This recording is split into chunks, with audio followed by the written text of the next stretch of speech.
আসসালামু আলাইকুম এভরিওয়ান। আজকে আপনাদের সঙ্গে শেয়ার করব ডাবের পুডিং এর প্রাণ ঠান্ডা করা একটা রেসিপি। আশা করব সবার কাছে ভালো লাগবে।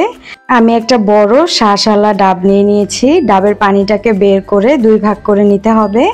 আর তারপর যে শাঁসগুলো ডাবের আছে সেগুলোকে একটা চামচের সাহায্যে বের করে নিব।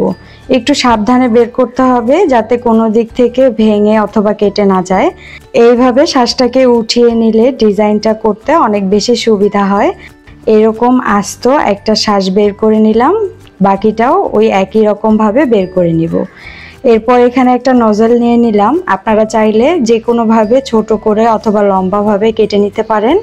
আবার বাড়িতে এরকম নজল থাকলে সেগুলো দিয়ে কেটে একটু ডিজাইন করে নিতে পারেন। একটু সুন্দর ডিজাইন করে কোনো কিছু করলে কিন্তু দেখতে অনেক বেশি সুন্দর লাগে। একটা ডাব থেকে যতটুকু শ্বাস পেয়েছিলাম সেগুলো দিয়ে এই ফুলগুলো বানিয়ে নিতে পেরেছি। এখন সবগুলো ফুলের মাঝখানটাতে একটু ফুটো করে নিব একটা ছুরির সাহায্যে। এতে করে দেখতে আরো বেশি সুন্দর লাগবে ফুলগুলো। মাঝখানটাতে একটা ছুরির সাহায্যে একটু ফুটো করে নিলেই হবে। বাকি সবগুলো ফুল একই রকম ভাবে ফুটো করে নিব। আর এখানে ডাবের পানি নিয়ে নিয়েছি 1.5 কাপ পরিমাণে। এখানে কিন্তু আমার একটা ডাব থেকে 1.5 কাপ পরিমাণ পানি পাইনি, অন্য আরেকটা ডাব থেকেও কিছুটা পানি নিয়ে 1.5 কাপ পরিমাণ নিয়ে নিয়েছি।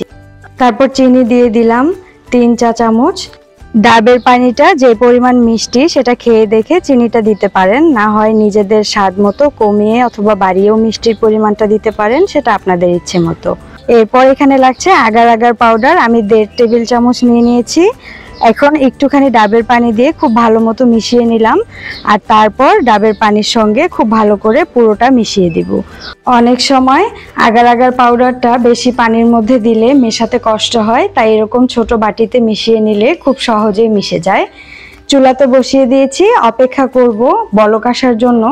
আর যতক্ষণ না বলক চলে আসছে এরকম অনবরত নাড়তে হবে। বলক আসার পর 2 মিনিটের মতো জাল দিয়ে নামিয়ে নিচ্ছি। 2 মিনিটের থেকে বেশি জাল দেওয়ার দরকার নেই, এতে করে অনেক বেশি ঘন হয়ে যায়। এরপর একটা পাত্রে ঢেলে যে শাঁসগুলো দিয়ে ফুল বানিয়ে রেখেছিলাম সেগুলোকে উপর দিক থেকে দিয়ে নিচ্ছি। নিজেদের পছন্দ মতো যে কোনো পাত্রে ঢেলে নিতে পারেন। আর তারপর একটু ঠান্ডা হলে ফ্রিজে রেখে দিব 2 ঘন্টার জন্য। আর 2 ঘন্টার মধ্যে এটা একদম খাওয়ার জন্য রেডি হয়ে গেছে। খুব অল্প সময়ে এই গরমে প্রাণ ঠান্ডা করার মতো একটা রেসিপি। খেতে কিন্তু অসম্ভব মজা লাগে। বাচ্চারাও কিন্তু অনেক বেশি পছন্দ করবে। ভিডিওটি ভালো লাগলে অবশ্যই ট্রাই করবেন। যারা এখন পর্যন্ত সাবস্ক্রাইব করেননি তারা অবশ্যই সাবস্ক্রাইব করবেন। খেতে কিন্তু অসাধারণ লাগে, প্রাণ ঠান্ডা হয়ে যায় এই গরমে। এরকম ঠান্ডা ঠান্ডা একটা পুডিং আপনি খুব সহজেই বানিয়ে নিতে পারবেন। আজকের মতো এ পর্যন্তই। আল্লাহ হাফেজ।